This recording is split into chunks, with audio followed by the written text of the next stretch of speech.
Supposed to know everything about oxygen therapy. First of all, oxygen. All our cells are breathing. All our cells are breathing, and for that breathing, we require, we require oxygen. Okay. So, what are the three things? The main goals is actually to treat hypoxemia, decrease the work of breathing, decrease myocardial workload, and you actually look at comfort. The management of oxygen barely looks at comfort. What is the level of oxygen, how well it has to be controlled, and whether humidification is required. What is the definition of hypoxia?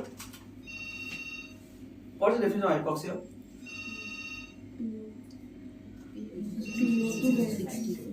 PO2 less than 60 and saturation 90. Okay, so you should remember the definition. The definition is, someone asks you what is hypoxemia or hypoxia, you should be clear.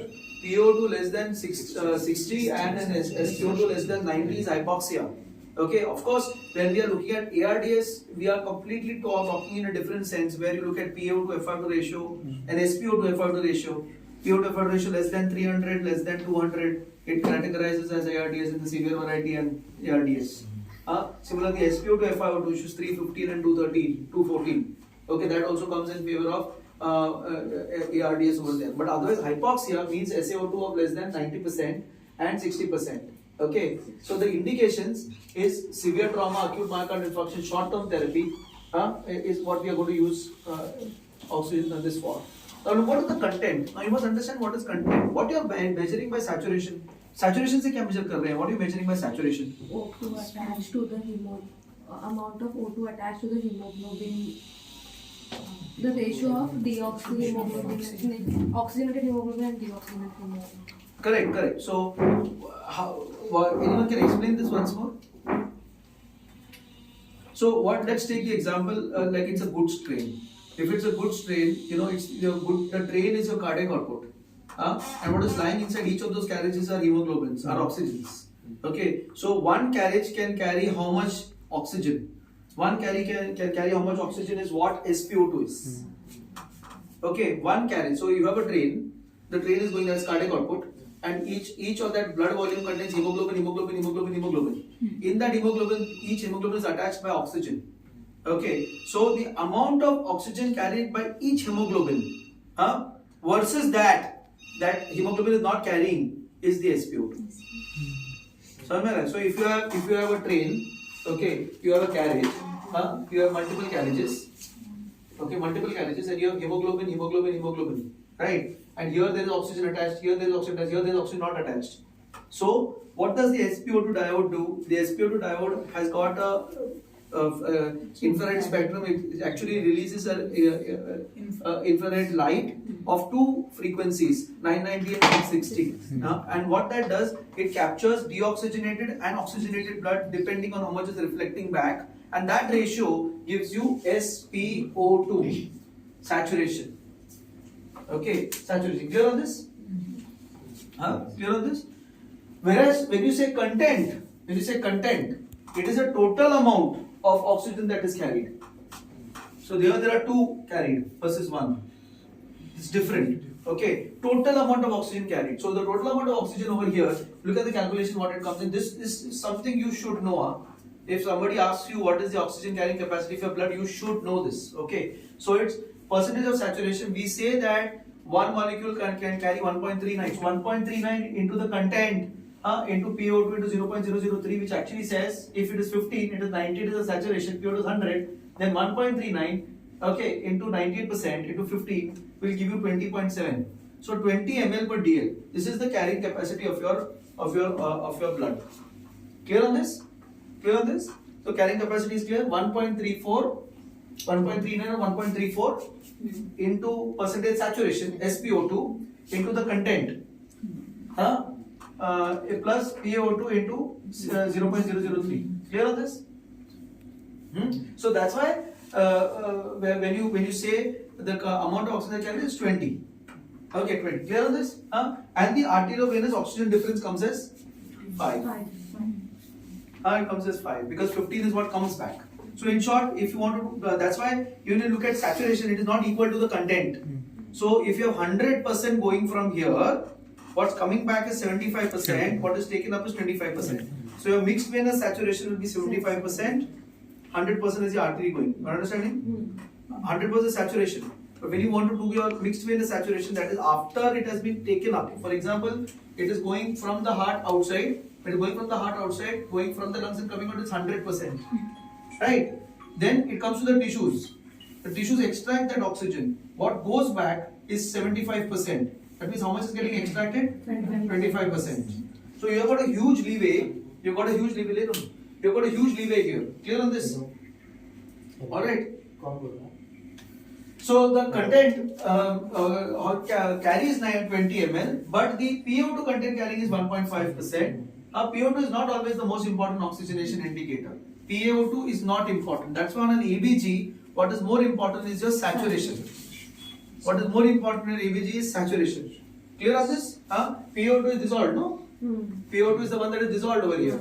Okay, so even if you have a 200 also, even if you have a 200 over here, even if you have 500 over there, it is into 0.003. It's already into 0. So PaO2 on your ABG doesn't make too much of good sense for you clinically. More important is your saturation. Clear on this? Because it's your saturation that is contributing to the maximum amount of oxygen carrying capacity. You understand? So मेरे को PaO2 देखने के लिए मेरे को ABG करने का कोई मतलब नहीं होता अगर मेरे पास saturation आ रहा है तो. समझ में आ रहा है? If I have no reason to do a blood gas, in the event I am having a saturation. Clear on this? So tomorrow don't do a blood gas to find PaO2. It doesn't make any sense. It is done for what? It is to put it into a trial. समझे कल मेरे को ARDS का trial करना है. अब ARDS का definition है PO2 FR2 less than 300. Then I need the PO2 for the trial purpose. You understand what I'm saying? Otherwise, I have no role of doing a PaO2. There is absolutely no point. For 60 or 65 तो क्या फर्क पड़ने वाला है मेरे को? Nothing. Are you understanding? Clear on this? You may want to do a blood gas for the PCO2 because that is something I can't find out in a spontaneously breathing individual. I may want to do that for that. Okay, but not for this. Clear on this? Alright. So that's about it. So there are 4 types of respiratory failure, isn't it? Type 1 is when there is oxygenation failure, a refractory or caused by shunt. Type 2 is alveolar hypoventilation. That is the patient is having low ventilation which is causing the patient's carbon dioxide to retain and thus causing hypoxia. The third is perioperative respiratory failure and fourth is associated with circulatory failure. This you can omit now. You can take these 2 only actually. These 2 are not very well thought about, but first you must have type 1 and type 2. Type 3 and type 4 is also there, okay? But type 1, type 2 is what you're going to always think about. Type 1 is the hypoxemic respiratory failure and type 2 is the hypercapnic respiratory failure. And for all this oxygenation failure, you need to use some devices. And the devices that we use is, these are the devices. Okay, these are devices. You have nasal cannula, medium concentration fixed or non-humidified circuits and high flow systems. When you say high flow means the system is more than 20 liters. And on an average more than 20 liters is a high flow system. Clear on this high flow system. Others all are low flow systems. All are low flow systems. Now in the nasal cannula. So let's take the example of a patient that comes to you. So Saqib, you have a patient who comes in from is a patient who's just come in and you have this patient at a saturation of say 91. And this patient is an MI. His saturation is 91% and he is breathing at an RR of 22. Okay, within RR of 22, he is definitely not normal. If it is 20, let's make it 24 for you. Okay, and his saturation is 91%. What is the kind of device you would be using here? So you have all of those devices in mind. Okay, so what and why are you saying that? You have nasal prongs. You call nasal cannula. You have the oxygen mask. You have the high flow nasal mask. You have HFNC. You have HFOB. You have everything. Whatever you want, everything is there. What are you going to use here? What are you going to use this? Saqib, what do you think? You can tell whatever. No problem. Nasal cannula. So Saqib wants to use a nasal cannula. Who all agree to using a nasal cannula? Okay, who agrees to something else? Nobody agrees. Something else will be there. What do you want to use? Nasal cannula, nasal prongs. So there are 2 people in nasal prongs. Then you also have to say something. What is your name? Ridyam. Rityam and Vikas. because they are DNB candidates. Okay, this. Okay. So Rityam, what do you want to use? So I will go with nasal cannula. So 1, 1, 3, Can 4, 5. Tanushree. Sir, nasal cannula. Because everybody is saying. No. Mask बोला था तुमने. हाँ? O2 mask. O2 mask. Okay. He's not that techy. All two masks. Okay. ठीक है. So, what is the funda behind you all choosing nasal mask versus oxygen mask? Let's understand why O2 mask. Who wants to take O2 mask? You. Why?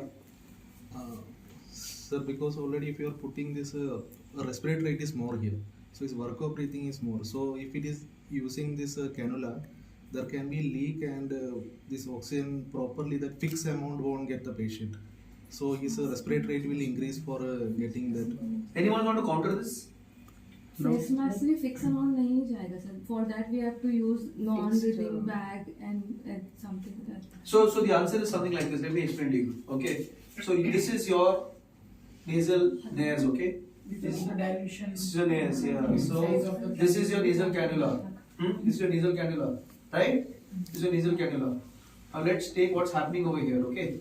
So you have say 4 liters coming through that small pipe. 4 liters in that pipe means you can imagine the pressure inside that pipe.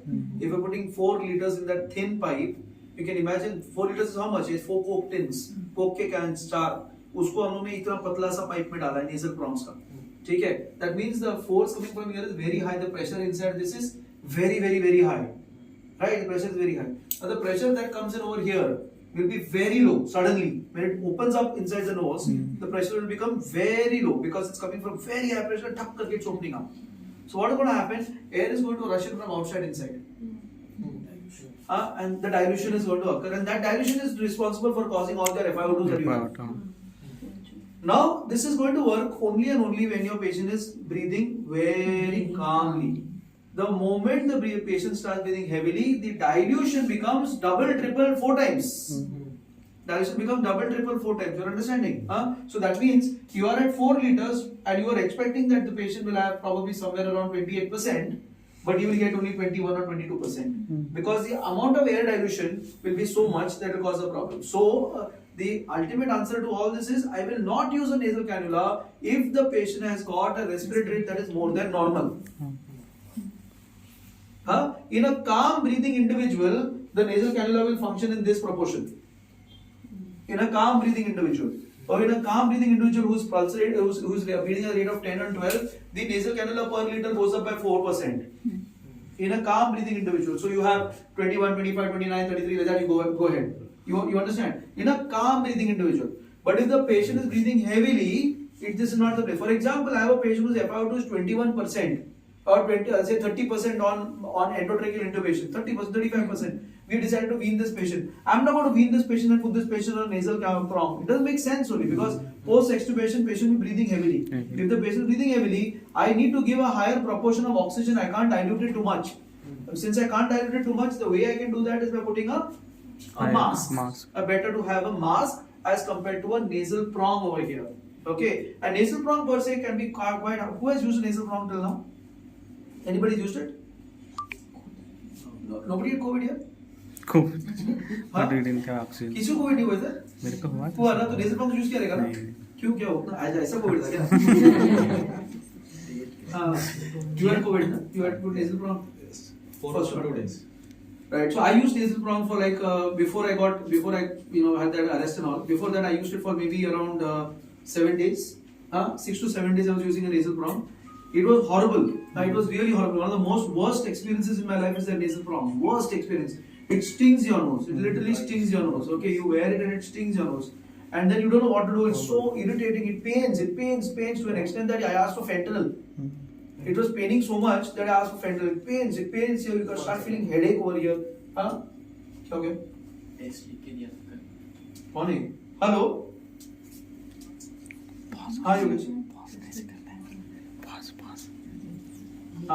Now is recovering, going out of the hospital today, going out of the ICU today. That person will probably get a nasal prong. not a person who is basically your 2 से 4 से 6 करके कोई मतलब नहीं है. If the patient is getting more and more distressed, there is no point of making it 2, 4, 6. If he's getting distressed, he's not going to give the adequate amount of oxygen. It's only going to cause side effects. And that's why when a patient is going to a higher dose of FiO2, convert from nasal prong to mask. Okay, so it's very important. However, it's a phenomenal apparatus also because of the fact that patient can eat, patient can drink, patient can talk. It's more comfortable. There are a lot of things on that also. When compared to an endotracheal tube or BiPAP mask, less claustrophobic. There are a lot of other things also about it. Two things that as a doctor in the ICU you should look at if a patient is on nasal prongs is many of these patients of ours may be those patients who are stroke patients. They are just lying down on the bed, they can't adjust themselves, they don't have sensory stimulus as much. You put the nasal prong and it is under your ears, they can be ear lobe ulcers. One of the most dangerous thing and grievous injuries that is liable for medical legal compensations. Okay, so if how do you wear a nasal prong? On the front. Huh? On the front below the ears. So nasal prong is worn, it actually goes around the ears. Will work in such a way that it goes from here, goes around here, comes here, and then you tighten it. It goes around the ears. Remember this, the nasal prongs will go around the ears. It makes sense to actually put 2 tapes over here so that it remains where it is. Nasal prongs to wear 2 tapes over here so that it remains where it is, nasal prongs. Okay, so 2 tapes over here, goes around this and then comes over here. So you must be careful of the ear lobes. So many of these stroke patients who are on nasal prongs for a long period of time, they develop these earlobe ulcers. It can be very dangerous to have earlobe ulcers because it is medical legal compensation. You have not even looked at the patient, this means, for a long period of time.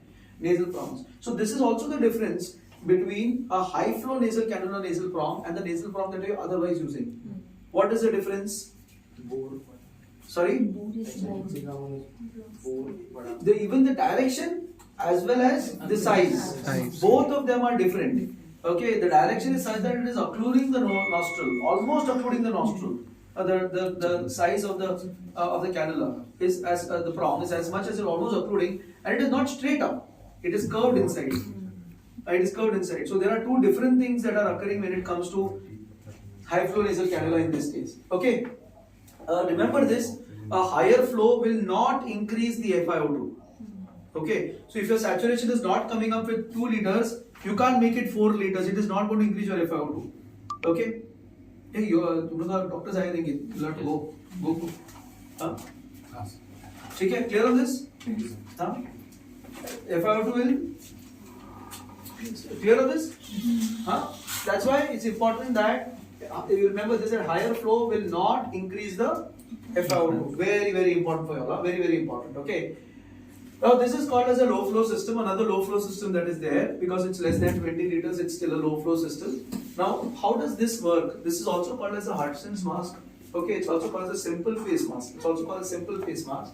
It's got a tubing, it's got a nipple of the tubing, and it's got an area over here. It works similar to the Venturi principle, where the amount of air going from here is diluted from the holes that are besides this mask. So there are holes in the side of the mask from where it gets diluted, and that actually causes the FiO2 to change. The max FiO2 you can reach in this is 50%, maximum 40 to 50%. So once you have reached an FiO2 of 40%, you have reached a flow of 6 to 7 liters, 6 liters. After that, there is no point of increasing to 7 or 8 liters. There is no point. It is not going to change anything. So if you have reached from 2 liters of nasal, you're on 5 liters of this, convert to something else. It's not going to work anymore if your FiO2 requirements are higher. This also causes the earlobe sore, which is very, very dangerous in such cases. And then you have this Venturi mask. Now the Venturi mask is the fixed FiO2 delivery. So it basically depends on, there are various types that are coming, various types. This is one of the types where you will have different apertures, very different apertures. And it works in the same Venturi principle where different apertures gives you the FiO2 that is written on this. There will be FiO2 and the liters per minute written. So you have to give that liters per minute.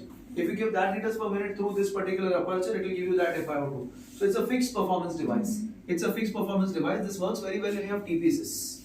When you have T-pieces, it works very well because in a T-piece you can then keep that fixed performance device in the T-piece to change the FiO2 requirements of the T-piece, right? It will still give, so this will not work again when there is extreme breathlessness. It's not going to work. It is going to work, for example, where is this patient, in which patient you will be using this? COPD. In COPD. You cannot use it in patients who are asthmatic, you can't use it in patients who have got hypoxia, type 1 respiratory failure. It's going to be in COPD patients that are going to use this because you want to give a fixed delivery, a reasonably fixed delivery, and not in a distressed patient. It's not going to work in distress patient, it guarantees an indicated FiO2, but that's not always the case because if the patient is breathing fast, it will change. Now, what is this thing? This is called as a partial rebreathing mask. Now, why is this? Amit, do you know how this works? Yes. How? The partially breathing mass it delivers the FiO2 and How? How does it deliver? How much effort does this deliver? 60%, 30 to 60. And a non-rebreathing mask? Non-breathing mass Up it to delivers up to 70%. A non-rebreathing mask is this one. Okay. Huh? What is it? So how does it work? Non-breathing mask will give you up to 90%. 90%. A non-breathing mask will give up to 90%. 90%. How does it do that? How does it do that? Through the reservoir. How does it do that? In that bag, so when we take the first breath, whatever we are exhaling, it gets accumulated in that bag, and for the next breathing, That exhalation is coming on, that is carbon dioxide. No. no, sir, the CO2 will go, and the only O2 will go because it's a one-way wall. Where? In that, So there are three valves here. There are three valves. Which are the three valves that are there over here? one Okay. which is here at So the let bag. us, so then let's look at it. Okay. So that's your first valve. Huh? This one is your first valve. here. Exhalation. Exhalation valve, flap. It's called exhalation flap actually. Okay. This is your second flap. And the third valve is right over here, inside this. So what happens is when the patient is breathing outside, the flap opens up and all the air goes out. Whereas the flap down there closes. You understand? What is happening is this flap is closing when the patient is breathing. Breathing. When the patient is breathing, this flap is closing. When the patient is breathing out, when he is exhaling. So when he is exhaling, this flap is closing, whereas this flap is opening. When this flap is opening, all the air is going out like this. All the air is going out like this. All the carbon dioxide laden breath is going out. And at that time, when everything is going out, since this is closed, the air from the oxygen flow meter is actually getting inside here. So the 100% of oxygen, which is pure FiO2, 100%, is filling up this bag. Is filling up this bag. In the next breath, what is happening? When the patient is inhaling further, these flaps are closing. When these flaps are closing, this valve opens up and all the air from here now is taken up by the patient. So NRBM gives you 90% of FiO2. समझ में आ रहा है? एक और बार? So let's take someone else to talk about this. Niharika, can you talk? So there are three valves. Okay. So when the patient breathes out, so the down valve is closed and the carbon dioxide exhales from these two valves which are on the side. And when the patient breathes in, these valves opens up and these are closed. So that the extra oxygen which is required for the patient can come from the back. So I'll explain to you once more. 70 There are two flaps, and there is one flap here. Okay. Now let's take the patient when the patient is breathing out. ऐसा कर रहा है. तो ऐसा कर रहा है तो ये जो flaps है ये open हो जाते हैं. ये open होने की वजह से all the air is going out from here. And when I'm breathing out outside, the flap here is closing. The flap नीचे वाला flap is closing. तो नीचे वाला flap अगर close हो रहा है, ये open हो रहा है, तो यहाँ से जो flow meter से जो आ रहा है सब ये bag के अंदर भर रहा है. अब ये flap closed है मेरा. ये flap closed है. The entire bag is filled with 100% of pure oxygen coming from the flow. Okay. Now when I take a breath inside, these flaps which are opened up are closing because I'm taking it inside. This is closing, whereas this is opening. So when this is opening, the entire air that is coming is completely coming from here. Okay. Till now, what was happening over here before this? Till now, what was happening in the mask? In the mask, that the air that was coming from here was diluted from the holes that were there in the mask. Okay. Now what has happened is they have put two flaps on this side. So there is no more dilution of air, and whatever is coming from the bag. Whatever is coming from the bag. You understand? So partial rebreathing is when you have one flap. So as a doctor in the ICU, whenever you're looking at NRBM or patients on these non-rebreathing masks, you should be ensuring that the flap is moving. So what happens is very lot of time patient has vomited this, that, and the flap chipka hua hai. If the flap is stuck, there will be CO2 retention. It will all go into this mask and everything will be nailed back. Okay, so it's important to look at the flap that is there on both the sides. How much oxygen you will keep? How much is the flow meter you will keep? You have to keep some oxygen, no? 60 For NRBM, 10 Sorry. more. What did you more say? than 10 More than 10 liters.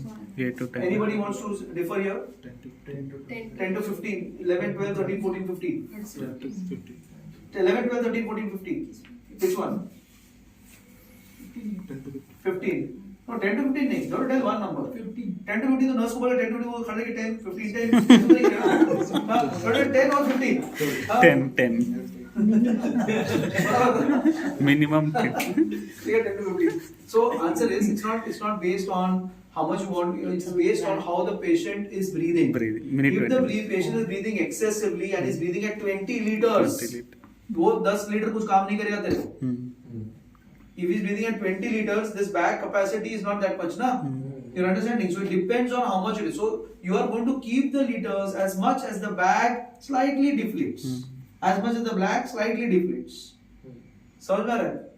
You understand what I'm saying? So I'll keep it maybe 10, it may be 11, it may be 16, it may be 15, something like that. Clear on this? So the bag should inflate and slightly deflate. Inflate and slightly deflate. That is what it should be. Okay.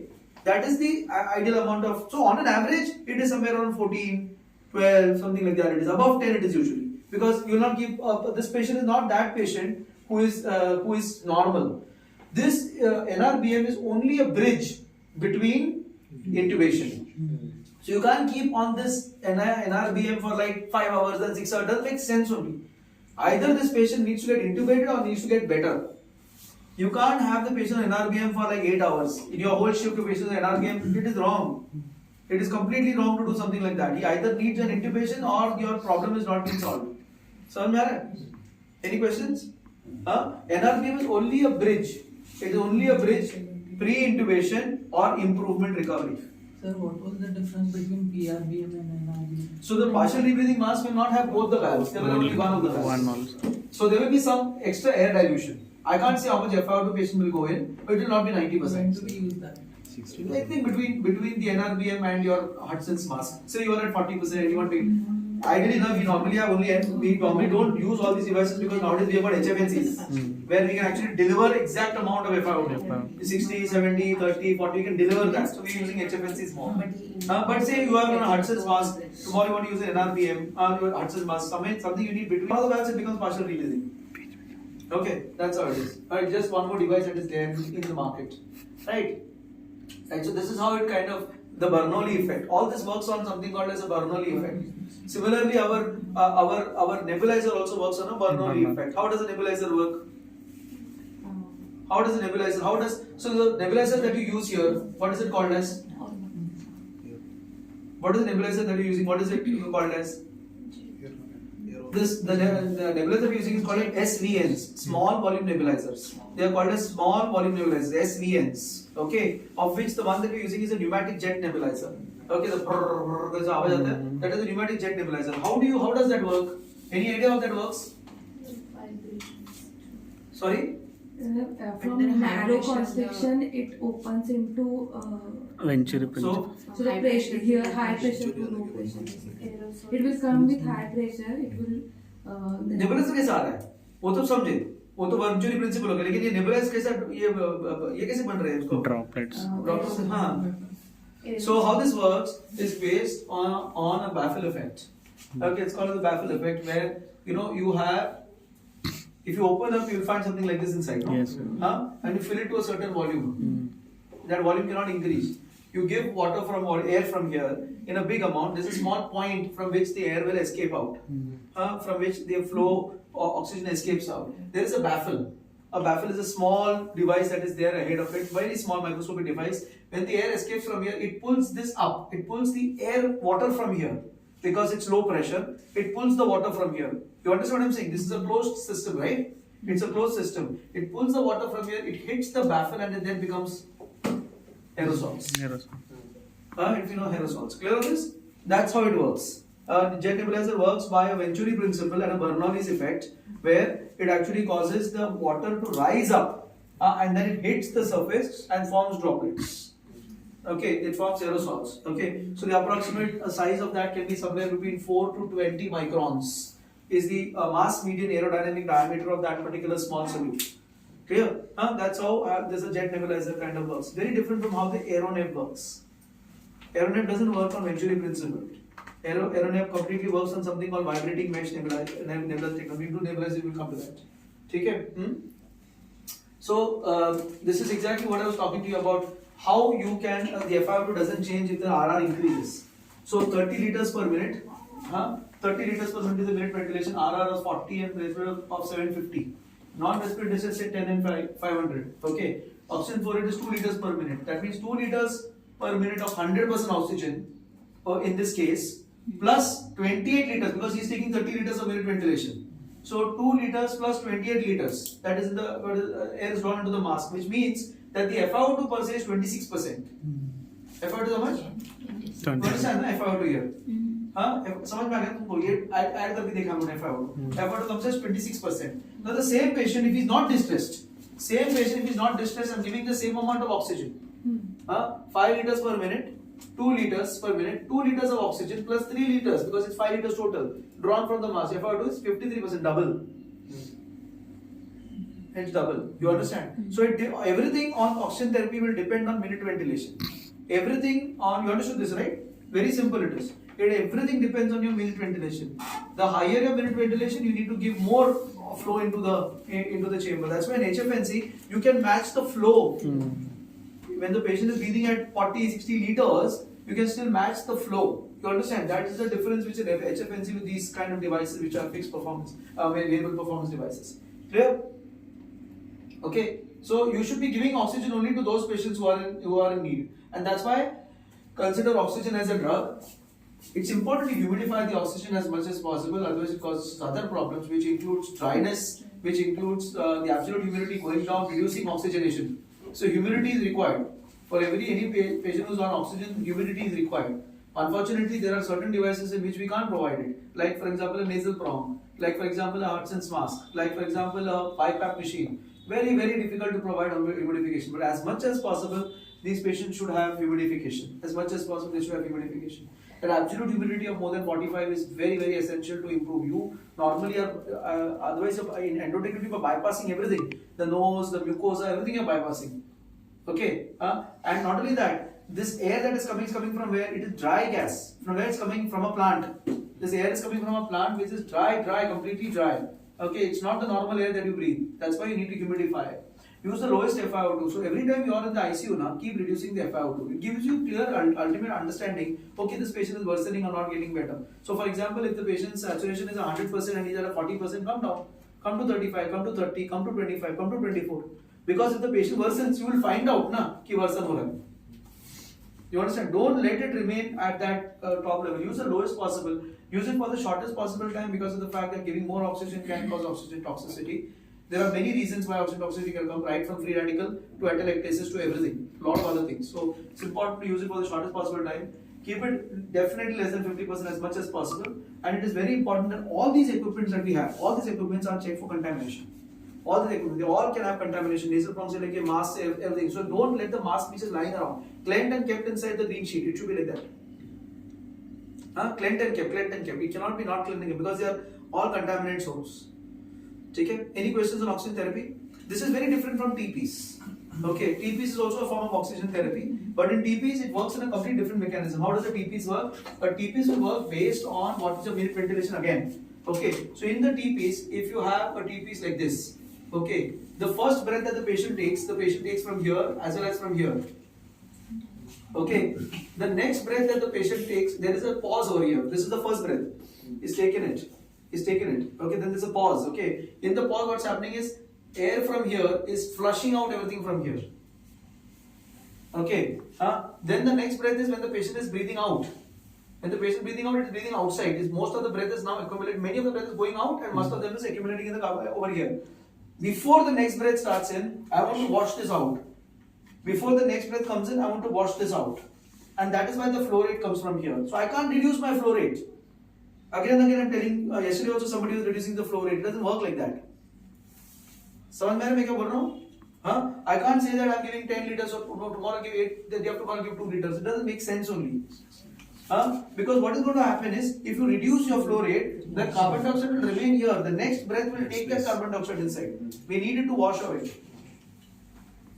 So what happens if the TPs is there but there is no that flow rate, it's zero flow rate on room? Nothing will happen. It is going to take room air 21%. Okay, and then while expiration? 21%, because there is no end, no. If you keep that big tubing here, Same only.